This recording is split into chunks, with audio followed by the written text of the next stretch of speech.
You have an important role in helping to prevent suicide and be there when it counts. So let's talk about it.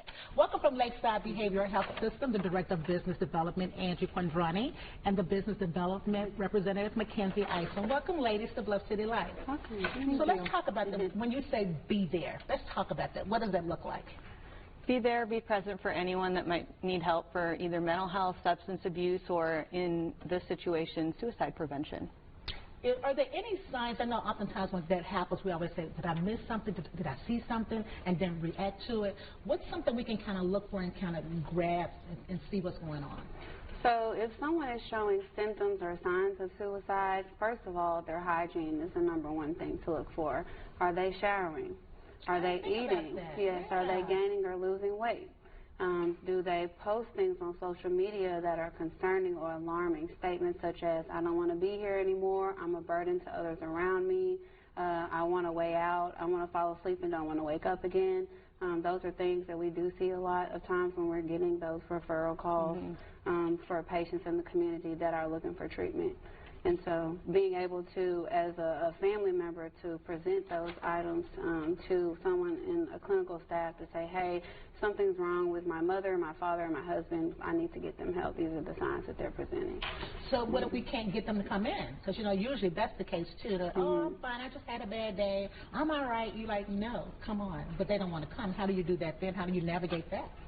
So that is the tricky situation to mental health is you can't emergency commit someone unless they're showing any type of signs that they're a danger to themselves or the public. So that is where that gray area does come in. So when you say emergency commit, what is that? So, for instance, for me, I used to be a first responder, and I also was a crisis intervention officer.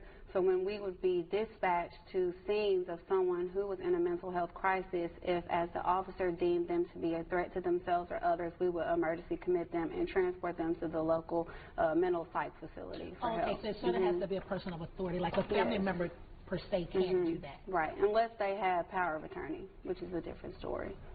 Because I mean, we talk about, you know, even when police officers go out, like we need someone that has a health component, like a mental health component. How important is that? Very important. And you think so? I think more organizations need to be talking about mental health, substance abuse, and suicide prevention in the workplace. I also think we should be talking about it as individuals with our family members and friends.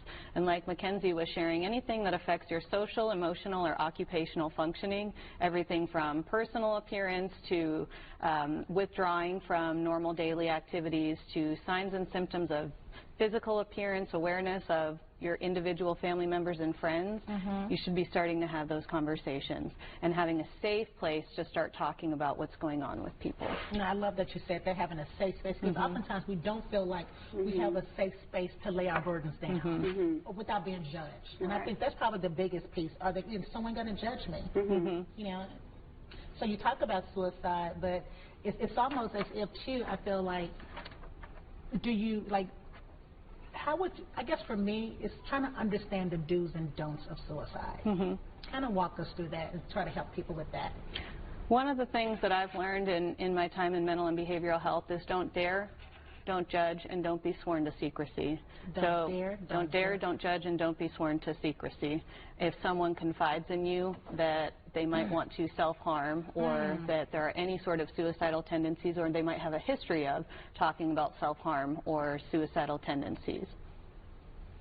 That's good. I didn't think about that. I'm thinking as you're saying it. I'm looking. I'm probably looking at it, but I'm like, yeah, because I'm taking it all in, because it's one of those things. I just feel like I would feel worse, like terrible, if I didn't recognize that as someone that I love. And you think that you're present in the moment and being there. You know, it's just, it seems like it comes with the burden of you also carrying that burden. It's what not only them, but you. So you say don't judge and don't swear to secrecy, but how do you get people open up? Sometimes you want to have that person that you can share with. Yep, so just to elaborate a little bit more, so not daring a person is, oh, you'll never do that. You have too much going on. You wouldn't be the person to do that. Or judge somebody in their life situation. Well, why would you want to commit suicide? You have everything, right? And then be sworn to secrecy. If someone confides in you, not to keep that to yourself. I think it's our responsibility to reach out and help that person get help. Sometimes they don't know that the next step is getting help. right? They're living in their own environment and their own thoughts, and so I think it's our responsibility as mental and behavioral health providers to be able to assess people in that situation and be able to offer them help. So could someone probably like call you guys and say, listen, I have this friend of mine, and she's been talking like this, and then can you guys reach out from that point, or is it still up to that person to reach out to you? I'll speak for myself as a professional and an LMSW. I will absolutely reach out to the individual that's needing help. I would call it an intervention of sorts to have the conversation with the family member, prepare them what to look for, educate, and be the advocate for the patient that's needing our services. I like that. I like that a lot. So how can someone reach out to you guys? Do we just call? Kind of give us a little information on how we can get in touch with you. Oh, absolutely. So you can call us at Lakeside. We have a 24/7, 365-day hospital. People can arrive as a walk-in. They can call us as individuals. We're well informed to help anyone in need of crisis. All right. Well, thank you, ladies, so much for sharing. Thank you. It's so big and it's so important. We love you and you're kind. All right. Let's build each other up with music after the break.